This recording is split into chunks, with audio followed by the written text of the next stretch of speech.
Please help me welcome Dr. Tony Ratliff, Raising Your HDL.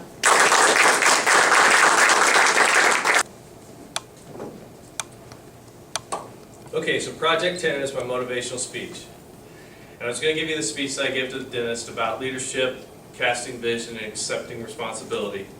But instead I decided to take a challenge from my coach and mentor to teach on a new concept that he's come up with called HDL. So Gary is traveling around the world helping these dentists. Last year, the average dental practice was down 20%. Gary's clients were up 52.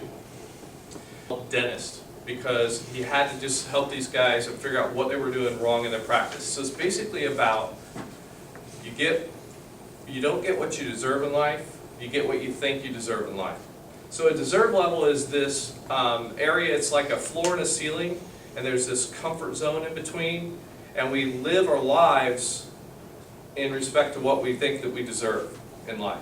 And so a lot of times, as soon as we start reaching the top of our deserve level, we start making excuses or justifications to why we can't break through that barrier. We come up with all these crazy ideas of why it won't work. But there's people out there that are at our same weight and height or at our same level in the community and in a job, and they're busting through that level and we can't get there because every time we get to the top of that level we kind of self-sabotage ourselves. And so what we need to do is break through that level. But I'm going to give you a perfect example of this is that lottery winners. When people win the lottery, they're coming from a level of struggle. And so what happens is normally they win the lottery, they get the money, they start spending it, and the money just becomes a burden in their life. They end up just blowing through the money as fast as they can so they can get back to their deserve level, their comfortable level of being in struggle. And that's what happens a lot of times. In the state of Virginia, they did a study with 300 millionaires, and they found out that 60% of them had financial problems after they won $1 million or more in the lottery.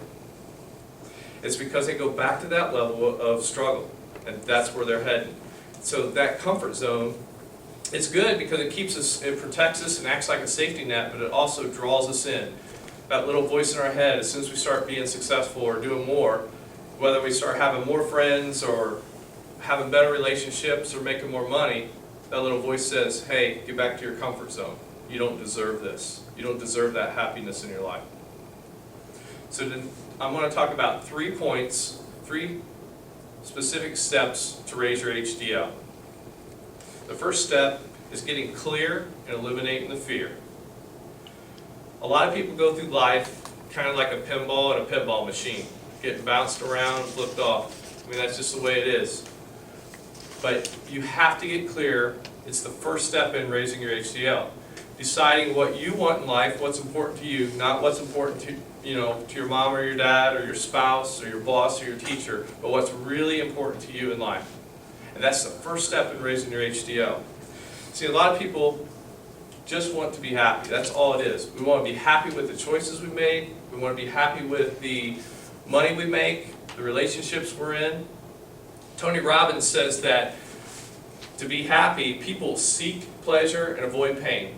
And that's all it is. It's that simple. But you have to eliminate the fears. What you need to do is just acknowledge that fear. The fear's there. The doubts are there. But you acknowledge them and you put them aside. And you practice something called being comfortable being uncomfortable. Being comfortable being uncomfortable. I think we do this here every week. It's not comfortable to get up here and speak, but we practice being comfortable being uncomfortable. And the more you do it, the better you get, the more confidence you get, and that raises your HDL. You have to honor your agreements, and this is about integrity and being honest with yourself. So a lot of times we hold these agreements like I'll say, well, I'm going to go to the gym 5 times a week. Well, if I don't make it 5 times a week, then I'm not honoring my agreements with myself. And so I'm not coming from a place of integrity. Gary teaches this cool concept. Now check this out. Management by agreement. And he's been in my practice, and it's making a huge difference. We've managed to practice by agreements. So if I want to agree that the hygienist needs to be there 10 minutes early so that she can get all of her stuff together, get her patient charts and her information together, have her morning coffee, go to the bathroom, and at 8 o'clock be ready to see our first patient, then that's what we agreed to.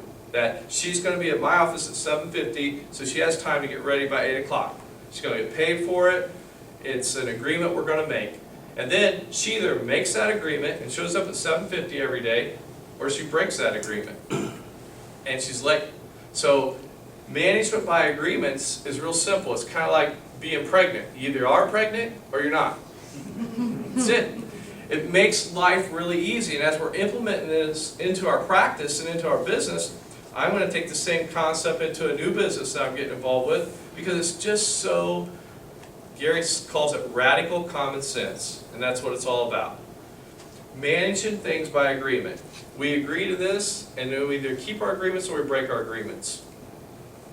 The big idea here with integrity and honoring your word and just being accountable is that as you increase your integrity in life, it automatically raises your HDL. Your HDL, your healthy deserve level, goes up right along with your integrity. The third thing you have to do is you have to clean up your messes in order to raise your HDL. And I want to give you a good example of this. I come home one day from work, get on the couch, lay and watch TV and start with the clicker. Because I'm tired. I had this long day at work and I just want to relax.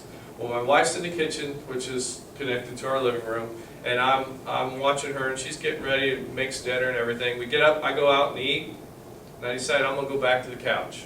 That's just, that was the mood I was in. So I go back to the couch, turn back on the clicker, and start flipping through channels. My wife decides that she's going to go out for a walk. I'm like, okay, that's fine. I'm perfectly content laying here on the couch. So she goes out, goes for a walk, comes back. I'm laying there watching TV, just clicking, flipping through channels, mindlessly watching TV, and she's banging stuff in the kitchen. Well, something's not right, because she's making a lot of noise, and I'm trying to watch TV this loud. I'm like, okay, what's wrong? Well, there's a bad question at that time, but it came out and it was good. So she says, well, you're not helping enough around the house. I clean up messes all day long, and now you come home and you lay on the couch all night. I fixed dinner. I went for a walk, and I was hoping that the dishes would be put away. You know what? I was watching TV, and I was not thinking about those dishes. That's just the way I am. I'm not thinking about the dishes. I mean, it's because here was our problem.